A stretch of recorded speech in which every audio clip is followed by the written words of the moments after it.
Hari ini SW Corp kita telah menjalankan aktiviti sepanjang bulan Ramadan yang mula ini.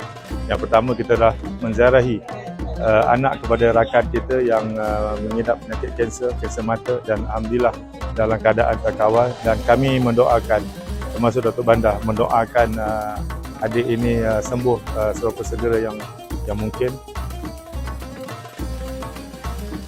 Dan di pinggiran Stadium Darul Aman ini kita menyantuni pengunjung dan juga para peniaga dengan tema kita hargai makanan, elakkan pembaziran. Kita edarkan bubur lambuk, kita edarkan maklumat-maklumat dan juga sebagainya. Dan juga kita jurung-jurung kali kita dengan kerjasama daripada Usmanita, Embas, Free Market SW Corp, dan tadi kita lihat kesempatan ini telah pun digunakan dengan sebaik ini oleh pengunjung-pengunjung di bazar Ramadan ini.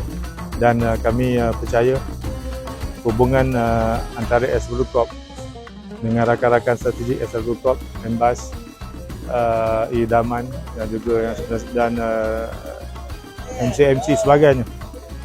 So hubungan dia adalah hubungan yang mesra, dan insya-Allah melambangkan kita adalah satu hati dalam melangsaikan tugas kita ini.